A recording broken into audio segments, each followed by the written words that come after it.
Special counsel has been appointed to oversee the Justice Department's investigations into former President Donald Trump.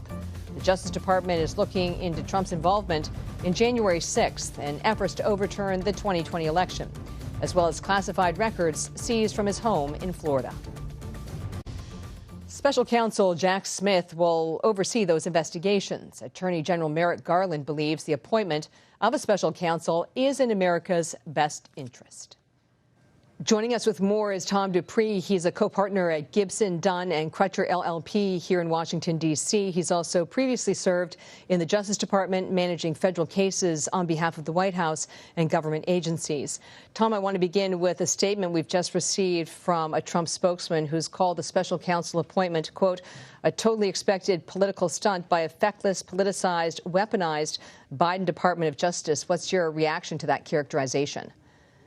Well, it doesn't surprise me in the least, Catherine. Look, we know Donald Trump's playbook. When he is under attack, he fights back with everything he has. And as we saw time and again in the course of the Mueller investigation, the last special counsel to investigate President Trump, he's not shy about going after the special counsel personally and directly. So I think the Trump team knew that this was a day that might come. They got the ammunition ready, and they're ready to go after the new special counsel with full bear.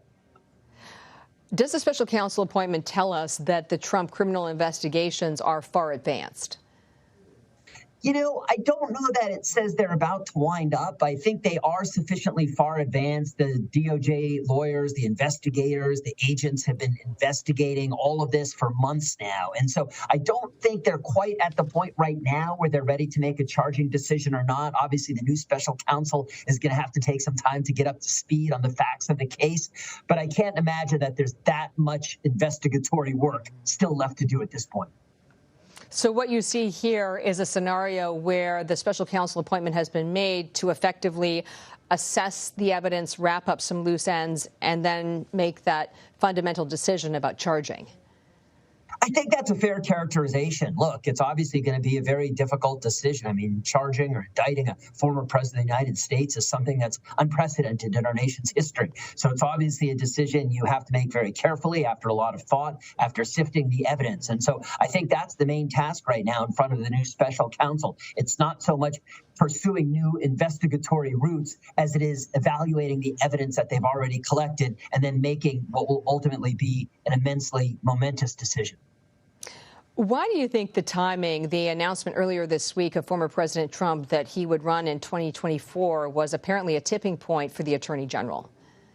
Yeah, to me, that's one of the more interesting aspects of all of this. I mean, look, they've obviously been investigating Trump for months and months, and something changed in, the last 72 hours or so. And it was President Trump or former President Trump's announcement of his candidacy. And the Attorney General mentioned that specifically today as one of the things that factored into his decision to appoint a special counsel. I suspect from his perspective and having kind of been inside the Justice Department, I suspect what was playing out here is the Attorney General realized that there was no way around this, that this was going to be a political clash. At least that's how much of the public would see it. You've got an incumbent president. You've got one of his challengers, the former president. And I think Merrick Garland said, look, the candidacy is official now. There's no way to avoid this. And that's why I'm going to call in a special counsel. Just to be absolutely clear for folks at home, did Mr. Trump's announcement earlier this week give him any kind of insulation against criminal indictment? I don't think so. Not in my judgment at all. Certainly, it prompted Merrick Garland to appoint a special counsel, or at least it was the tipping point. And I suppose there could be a world in which if the Justice Department, for some reason, is still considering charges as we approach the 2024 election, there's a rule, as you know, where the Justice Department typically won't charge or do something dramatic in the days before an election. But we're so far away from that point, and I got to predict that whatever they decide to do, it is going to be wrapped up by the time we approach 2024. Yeah, so you see a relatively quick timeline, even in essentially two cases here that are highly complex. I do see a fast timeline. I mean, the Justice Department and the special counsel are going to be very aware that this needs to get wrapped up before we start getting into the 2024 election cycle. I think the Mar-a-Lago case is probably easier to pursue. I think the facts there are more discrete. I think the law is simpler. I think the January 6th investigation is a different kettle of fish. I think that's much more complex. I think the law there is much more of a gray area. So that may not be able to move along as quickly as the Mar-a-Lago investigation, as to which I would expect it a decision probably sometime in the first part of next year. And just to take the January 6th issue a step further, is that because prosecutors and investigators have to get to this element of intent? Yes, there's the intent question.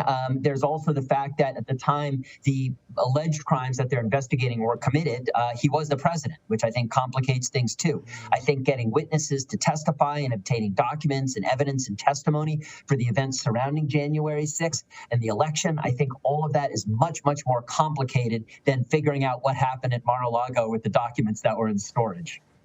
And finally, does this announcement by the Attorney General factor into or even increase the likelihood that a special counsel could be appointed in the Hunter Biden investigation? You know, it probably does, because I think a lot of Americans might say, well, wait a minute, if you felt a special counsel was appropriate in the case of Donald Trump, why wouldn't you make that same judgment with regard to Hunter Biden? So I think it probably ups the pressure a little bit on him to appoint a special counsel, but we'll see how that plays out. Tom Dupree, thanks. Thank you, Catherine.